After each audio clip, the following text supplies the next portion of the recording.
Pour ces 11e rencontres annuelles, Agrodistribution a choisi un thème d'actualité. Quel avenir y a-t-il pour la e-distribution agricole? Après un sujet sur la montée du phénomène, l'idée est ici de se pencher sur les freins qui perdurent. Aujourd'hui, pour savoir si c'est disponible, à quel prix, à quel endroit ça peut être livré ou quel service, le digital va être bien plus puissant que tout ce qui existe jusqu'à aujourd'hui. Si le phénomène monte, les résultats de notre baromètre Adéquation Agrodistribution restent modestes. Quels sont alors les freins au digital?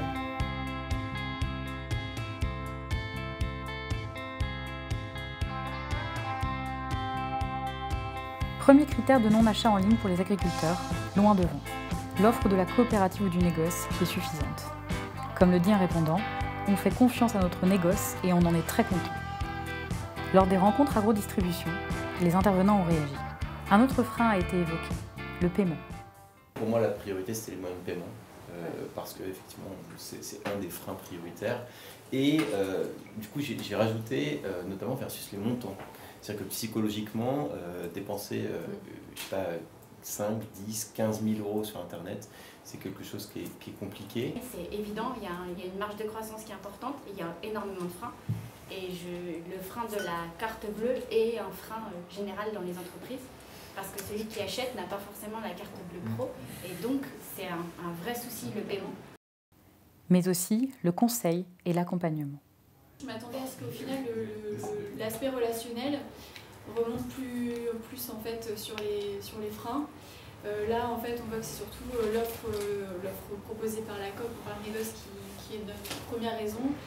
Je pensais que ce serait vraiment plus le volet relationnel et le fait qu'il y a un TC qui circule sur l'exploitation qui serait dit en premier par les agriculteurs en tout cas. Donc si aujourd'hui le prix des céréales est connu mondialement et évolue à la seconde près et qu'on peut piloter son tracteur, est en train de labourer et de consulter directement les cours des marchés en ligne, pour moi, il est sans doute plus difficile de choisir le produit phyto qui va bien, correspondant aux adventices qui sont sur la parcelle, parce que c'est de ça dont il est question.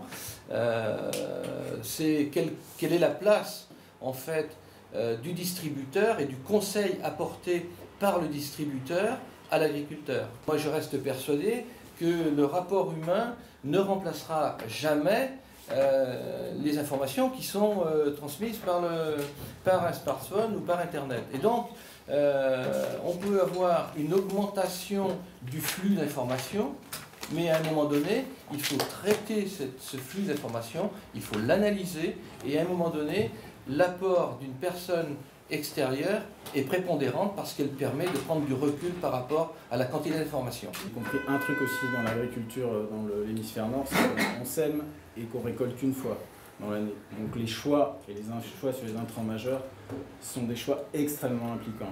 Et donc pour le coup, l'agriculteur est très responsable et seul face à un certain nombre de décisions. Et le fait d'avoir un entourage, une présence, une aide à la décision, quelle qu'elle soit, me paraît fondamental aujourd'hui.